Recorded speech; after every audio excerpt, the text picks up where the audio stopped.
Babak baru drama Demokrat, begal politik versus Dewa Mabuk.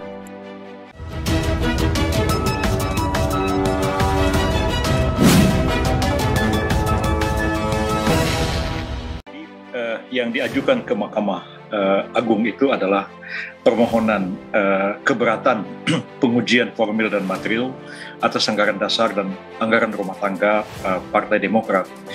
Dan yang menjadi pemohon itu adalah 4 orang kader Partai Demokrat yang dipecat oleh partai itu sendiri.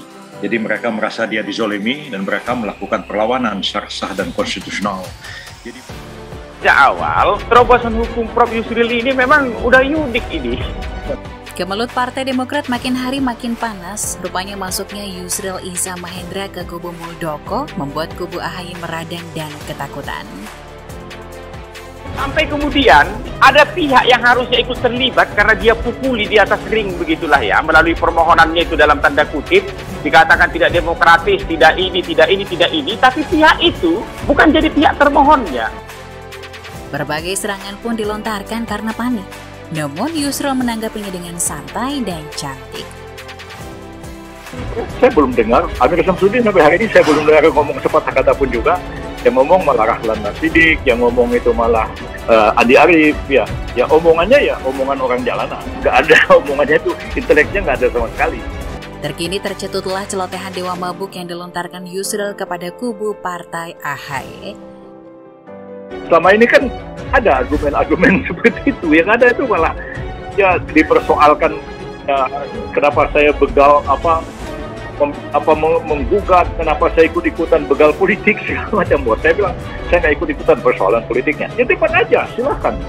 Saya kira advokat itu bekerja secara profesional, advokat itu tidak boleh diidentikan dengan kliennya. Jadi semua itu akhirnya berbalik kepada orang yang ngomong itu sendiri. Kita jangan ngomong itu dengan enak-enaknya ngomong aja, ngomong mikir dulu. Semua juru bicara partai, semua komunikator politik partai dan semua pengurus partai adalah ya jadi perpanjangan Pak SBY ya pasti saya juga. Kata Pak SBY itu begini ya, saya prihatin kata Pak SBY. Ya Pak, saya juga prihatin ini dengan kader-kader Partai Demokrat yang ngomongnya ya aneh-aneh begitu. Rupanya Demokrat sudah tidak sehat, mempertahankan partainya saja sulit, apalagi mau ikut kontestasi pemilu untuk ke depan. Nasib AHY akan sangat ditentukan oleh Yusril Iza Mahendra. Bisa saja, ini adalah prosesi menuju akhir dari karir AHY dan keluarganya, atau bisa jadi ini adalah awal sebelum mereka semua berakhir. Nanti kita lihat hasilnya seperti apa. Saya di pengadilan kadang-kadang saya menang, kadang-kadang saya kalah juga. Advokat itu membela kepentingan hukum kliennya. Kalau advokat tidak membela kepentingan kliennya, itu advokat. Jadi kalau misalnya besok atas kemudian Partai Demokrat memberikan kuasa kepada advokat tertentu, terus apa terus kita maki advokatnya itu? Anda ini membela kepentingannya Partai Demokratnya versi Pak AHY. Drama politik Partai Demokrat antara kubu Agus Harimurti Yudhoyono dan Muldoko memasuki babak baru. Kini Yusril Iza Mahendra masuk pusaran kisru dengan membantu kader kubu Muldoko mengajukan gugatan ke Mahkamah Agung. Yusril menjadi kuasa hukum 4 kader Demokrat kubu Muldoko yang mengajukan gugatan uji materi ADART ke Mahkamah Agung. 4 kader tersebut diketahui telah dipecat AHY lantaran hadir dalam kongres luar biasa di Deli Serdang.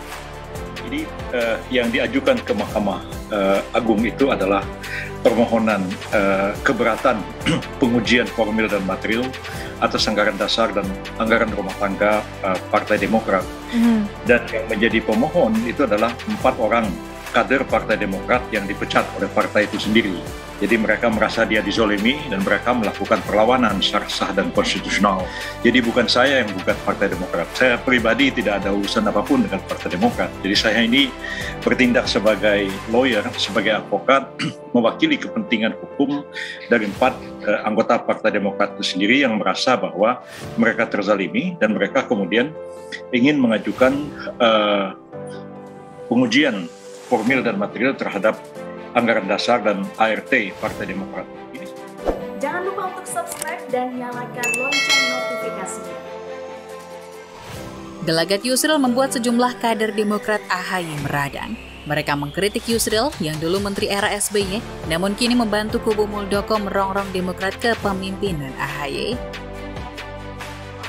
Gugatan terhadap ADART Parpol ini sungguh mengada-ngada. Kalau memang niatnya untuk perbaikan kualitas partai politik, harusnya yang digugat itu ADART seluruh parpol, termasuk PBB yang diketuai oleh Yusril sendiri. Kenapa kami yang kemudian ditargetkan oleh Yusril? Ya, judicial review ADART partai politik ini bukan hanya jarang ya, tapi tidak pernah terdengar. Semua ahli hukum yang punya akal sehat tahu batasannya. Yusril masuk pusaran.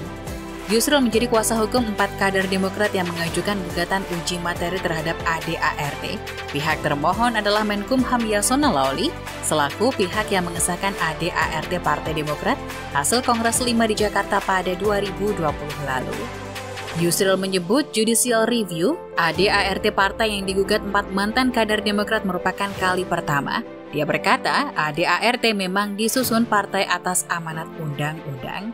Tapi menurut dia, selama ini tak ada otoritas negara yang memeriksa atau menguji ADART guna memastikan tak menyalahi Undang-Undang dan Undang-Undang Dasar 1945. Dalam gugatannya, 4 kader terutama menyoroti kewenangan Majelis Tinggi Partai Demokrat karena dinilai terlalu tinggi. Harus ada lembaga berwenang menguji ADART untuk memastikan apakah prosedur pembentukannya dan materi muatannya sesuai dengan undang-undang atau tidak, kata Yusril Kamis 23 September. Ya, ini pertama kali terjadi karena saya ingin melakukan satu terobosan hukum. Begitu besar peran partai itu dalam proses demokratisasi dan proses penyelenggaraan kehidupan bernegara. Nah, undang-undang mengatakan begini, partai itu harus bikin anggaran dasar, partai itu harus bikin ART. Guideline-nya ada dalam undang-undang. Nah, sekarang partai itu berdiri, disahkan oleh Menkumham, bikin ADART, dituangkan dalam akta notaris, disahkan Menkumham. Begitu kita baca, loh ini kok pasal-pasalnya suka-sukanya sendiri, maunya sendiri, nabrak undang-undang, bahkan nabrak UUD 45. Persoalannya kalau partai seperti itu, siapa yang bisa menguji anggaran dasar dan anggaran rumah tangga partai? Apa dibiarkan? Partai itu dibiayai dengan uang rakyat, ya. Yang punya wakil di DPR itu dapat bantuan uang APBN. Nah, partainya suka-suka ketuanya, suka-suka ketumnya, suka-suka mereka sendiri, suka-suka keluarganya. Loh, memang bisa begitu? Jadi persoalannya ini pertama kali, sekarang kita terobos. Kalau sesuatu peraturan itu didelegasikan oleh undang-undang dan diperintahkan pembentukannya oleh undang-undang, kalau ternyata dia bertentangan atau tidak dengan undang-undang, siapa yang bisa menguji? Nggak ada satu orang yang bisa jawab. Karena saya mengatakan, Mahkamah Agung bisa menguji. Sejumlah elit Demokrat langsung mengkritik keputusan Yusril menjadi tim hukum para penggugat. Wasekjen Demokrat Andi Arief menyebut Menteri Sekretaris Negara era Presiden SBY itu sedang membangun fiksi politik lewat dalil gugatannya. Politikus Partai Demokrat lain, Rahlan Nasidik, mempertanyakan niat Yusril mendampingi Muldoko mengajukan gugatan demi demokrasi yang sehat. Andai benar demikian, Rahlan menyebut Yusril seharusnya memeriksa ADART semua partai, bukan cuma Demokrat. Sementara, Ketua DPP Demokrat Didik Mukrianto menyebut upaya hukum Yusril sebagai bagian dari kubu Muldoko adalah begal politik. Dia menyebut upaya hukum tersebut hanya untuk mencari pembenaran ke MA dari praktik politik yang mereka lakukan. Yusril menjawab santai beberapa kritik yang dilayangkan kepadanya. Menurut dia, upaya hukum yang ia lakukan tak lebih dari membela hak-hak politik seseorang. Menurutnya boleh saja ia berbeda pandangan politik dengan mereka, namun bukan berarti tak bisa melindungi hak-hak politik mereka. Ia mengatakan langkah yang ia lakukan kali ini juga bukan kali pertama. Ia pernah menangani konflik internal Partai Golkar antara kubu Abu Rizal Bakri dengan kubu Agung Laksono, termasuk pula konflik internal PPP antara kubu Surya Dharma Ali dengan Roma Hurmuzi. Saya pikir dulu saya pernah terlibat menangani konflik internal di dua partai, Partai Golkar dan P3. Ya, pada waktu itu saya menjadi lawyernya Abu Rizal Bakri berhadapan dengan kubu Agung Laksono dan kawan-kawan. Saya menjadi penasehatnya Surya Dharma Ali berhadapan dengan Romi dan kisruh P3. Tapi mereka gunakan advokat, ya. Kita berdebat di pengadilan, kita juga kadang-kadang berdebat di media, tapi tidak pernah menyerang pribadi orang ya, karena memang kita tetap saling menghormati satu sama lain. Dan sesudah kasus itu selesai, ya hubungan kita dengan Pak Agung baik, dengan Pak Abu Rizal baik, termasuk juga dengan pengacara dari Pak Agung Laksono, Pak Lawrence Siburian, yang kebetulan teman saya satu angkatan di Fakultas Hukum UI. Jadi sebenarnya politik itu harusnya seperti itu ya. Ia mengingatkan Demokrat AHY akan sia-sia menggunakan jurus Dewa Mabuk untuk melawan gugatan kliennya ke MA, yang meminta Demokrat menyiapkan dalil-dalil untuk melawannya di MA. Sia-sia menggunakan jurus Dewa Mabuk menghadapi persoalan ini. Para hakim agung tidak akan mempertimbangkan ocehan politik yang mencoba menarik-narik persoalan ini ke sana kemari, ucap Ketua Umum Partai Bulan Bintang atau PBB itu, Jumat 24 September.